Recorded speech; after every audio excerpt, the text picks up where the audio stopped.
नमस्कार मित्रांनो, मी आहे आशुतोष देशमुख। स्वागत आहे आपल्या टेक्नॉमेज अकॅडमी मध्ये। तर आपण आता फ्लटर डेव्हलपमेंटची फुल सिरीज घेऊन आलेलो आहे, ज्याच्यामध्ये तुम्हाला फ्लटर बिगिनर टू ॲडव्हान्स याच्यामध्ये सगळं कव्हर करून मिळेल। तर तुम्ही या सिरीजला बघण्यासाठी चॅनलला सबस्क्राइब करा। तर आता फ्लटर काय आहे मी तुम्हाला शॉर्ट मध्ये समजावून सांगतो।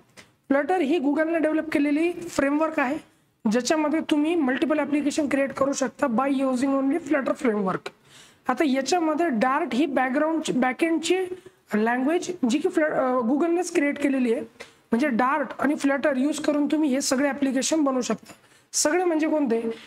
Android, iOS, web application, Windows, Linux आणि मॅक ओएस हे 6चे 6 ॲप्लिकेशन तुम्ही फ्लटर फ्रेमवर्क यूज करून क्रिएट करू शकता। आता याच्यामध्ये तुम्ही अँड्रॉइडचा वेगळा, iOSचा वेगळा असं कोड तुम्हाला बनवायची गरज नाही आहे। याच्यामुळेच याला क्रॉस प्लॅटफॉर्म टेक्नॉलॉजी म्हणतात। तुम्ही एकच कोड बेस बनवायचा आहे, ज्याच्या यूज करून तुम्ही हे 6च्या 6 ॲप्लिकेशन मध्ये तुमचं ॲप्लिकेशन रन करू शकता। ही आहे क्रॉस प्लॅटफॉर्म टेक्नॉलॉजीची पॉवर आणि ही आपल्याला फ्लटर प्रोव्हाइड करते। म्हणूनच मी तुमचा हा पूर्ण कोर्स फ्लटरचा इथे कव्हर करणार आहे बिगिनर टू ॲडव्हान्स लेवलमध्ये। तर आता फ्लटरला इन्स्टॉलेशनची प्रोसेस आहे काही, जी की आपण पुढच्या सिरीजमध्ये नक्की कव्हर करणार आहे। पण आता फ्लटर म्हणजे काय किंवा फ्लटरमध्ये ॲप्लिकेशन कोणकोणते बिल्ड होतात हे मी तुम्हाला शॉर्टमध्ये समजावून सांगतो। आता तुम्ही गुगल पे यूज केलेला असेल, जे की गुगलचं ॲप्लिकेशन आहे, जसे ट्रान्झॅक्शन होतात, तर हे गुगल पे सुद्धा फ्लटरमध्ये क्रिएट झालेलं आहे।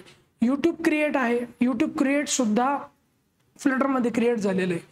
किंवा तुम्ही जर बाहेरचं एखादं ॲप्लिकेशन जर मी तुम्हाला सांगायचं झालं तर अलिबाबा किंवा गोदरेज जे इंडियन प्रोडक्ट आहे, हे सुद्धा फ्लटरमध्ये क्रिएट झालेले अँड्रॉइड ॲप्लिकेशन म्हणतोय मी।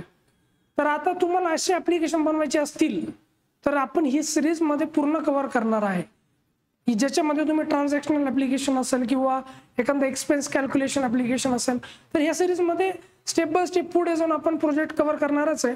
पण स्टार्टिंगला फ्लटरच्या इन्स्टॉलेशन पासून मी तुमचं पूर्ण बिगिनर लेवल पासून शिकवणार आहे याच्यामध्ये, ज्याच्यामध्ये तुम्हाला फ्लटरचे बेसिक बिल्डिंग ब्लॉक्स, ज्याला विजेट म्हणतो आपण, विजेट ट्री म्हणतो, हे पण मी कव्हर करणार आहे। ज्याच्यामध्ये तुम्हाला बॅकएंडसाठी फायरबेस मी शिकवणार आहे। फायरबेस ही गुगलची टेक्नॉलॉजी, ज्याच्यामध्ये तुम्ही NoSQLचा डेटाबेस स्टोअर करू शकता, जो की ऑनलाईन डेटाबेस आहे। तुम्ही आता तुमचं ॲप्लिकेशन क्रिएट करताय तर तुम्ही ऑब्व्हियसली 10 किंवा 100 किंवा हजारो ॲप्लिकेशन अँड्रॉइडमध्ये ते ॲप्लिकेशन रन करणार आहे। तर तो रन लाईव्हमध्ये राहण्यासाठी बॅकएंडला ऑनलाईन डेटाबेस लागेल। तर तो ऑनलाईन डेटाबेस आपल्यासाठी इथे फायरबेस राहणार आहे। तर पुढे सिरीज मध्ये तुम्हाला मी फायरबेस कव्हर करणार आहे। फायरबेस हा NoSQL डेटाबेस आहे, ज्याच्यामध्ये तुम्ही रो, कॉलम किंवा टेबल क्रिएट करत नाही, ठीक आहे। तर हा पण आपण या सिरीज मध्ये कव्हर करणार आहे। तर तुम्ही सिरीजला कंटिन्यू ठेवण्यासाठी चॅनलला नक्की सबस्क्राइब करा।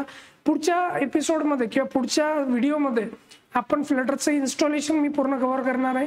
तर पुढची व्हिडिओ नक्की बघा, त्यासाठी चॅनलला सबस्क्राइब करा, व्हिडिओला लाईक करा, ठीक आहे दोस्तों। थँक्यू।